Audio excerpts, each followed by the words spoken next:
경매 종류부터 좀 한번 살펴볼게요. 사실 경매는 여러 가지 종류로 기준으로 구분을 하는데요.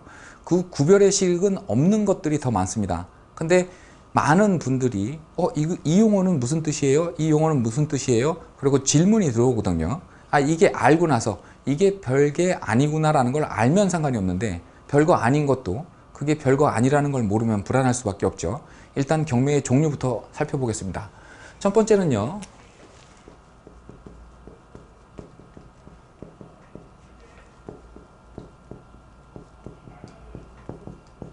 임의경매와 강제경매로 구분할 수 있습니다. 결론부터 말씀드리면 구별의 실익은 없습니다. 우리 입찰자 입장에서요. 법원에서 경매 절차를 진행하는 좀 법률적인 절차 진행이요. 거기에서는 좀 차이가 있긴 있는데요. 실제로 입찰자 입장에서 낙찰을 받고 소유권 이전을 하고 부동산 인도명령을 하고 하는 절차에서는 전혀 차이가 없기 때문에 구별의 실익은 없습니다만, 임의경매라는 거는 담보권의 실행으로 진행되는 경매를 임의경매라고 얘기합니다. 우리가 담보권이라고 하면 뭐예요? 근저당권, 저당권, 그죠? 뭐 유치권이라든가, 뭐 또 가등기라든가 이런 것들을 담보권의 실행으로 인해서 경매가 진행이 되면 그거를 임의경매라고 얘기를 하고요. 강제경매라는 것은 담보권을 확보하지 않은 채권자, 예를 들어서 이 사람이 집이 있는데 내가 돈을 꿔주면서 근저당권을 설정을 하지를 않았습니다. 만약에 근저당권을 설정을 했다라고 한다면 그 근저당권에 기해서 바로 경매를 진행할 수 있고요. 그렇게 개시된 경매는 뭐라고 말씀드렸습니까? 임의경매라고 말씀드렸죠. 근데 뭐 워낙 친한 친구고 막역한 사이다 보니까 믿고 그냥 근저당권을 설정하지 않고 돈을 꿔줬어요. 근데 안 갚네요. 이럴 경우에는 경매를 할 수 있는 근거가 없겠죠.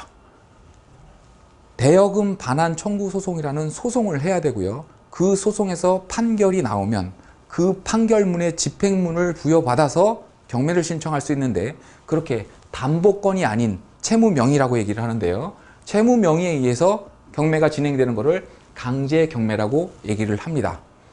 요거는 대부분의 경매 정보 사이트에서 구별을 해놓고 있습니다. 임의경매다, 강제경매다. 근데 용어의 뜻을 모르면 이게 강제경매인데 임의경매인데 어떻게 권리 분석에 달라지는 것은 없습니까? 질문이 많이 들어와서 한번 짚어봤고요. 말씀드린 것처럼 구별의 실익은 없습니다. 두 번째로 실질적 경매와 형식적 경매가 있습니다. 자, 경매는 좀 아까 제가 뭐라고 말씀드렸죠? 환가 절차다. 다시 말해서 부동산을 돈으로 바꾸는 절차다. 이렇게 말씀드렸습니다. 그럼 부동산을 돈으로 바꾸는 이유가 뭐냐는 거죠. 제가 좀 아까 설명드릴 때는 누군가 그 주택, 그 부동산의 소유자한테 받을 돈이 있는데 그 소유자가 나한테 돈을 주지 않으니까 경매를 시킨다 라고 말씀드렸죠. 대부분의 경매는 그 케이스입니다. 그거를 실질적 경매, 여기에 해당이 되는 거고요.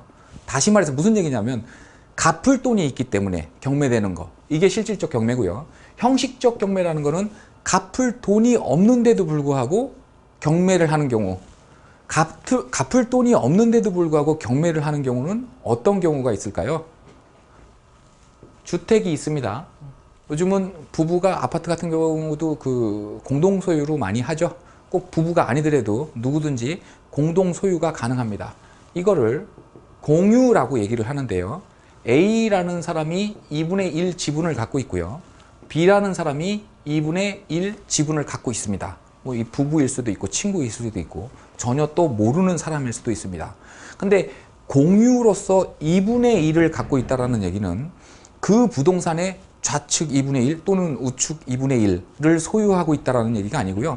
그 부동산 전체에 대한 권리 중에 절반을 갖고 있다. 이런 개념이 공유의 개념입니다. 자, 아파트라고 볼게요. A하고 B하고 서로 부부입니다. 서로 이혼을 했어요. 그래서 반반씩 갖고 있었는데 서로 합의가 없다 보니까 B가 A를 상대로 소송을 합니다. 무슨 소송을 하냐면요.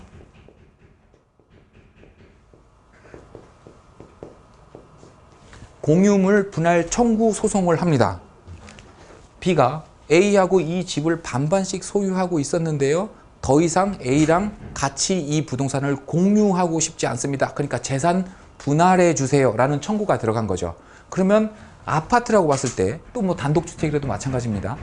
이 주택을 어떻게 현물 분할할 수 있을까요? 안방은 남편 거, 건너방은 부인 거, 화장실은 남편 거, 부엌은 부인 거. 현실적으로 불가능한 얘기죠. 가장 공평하게 나눠줄 수 있는 방법은 뭐겠습니까?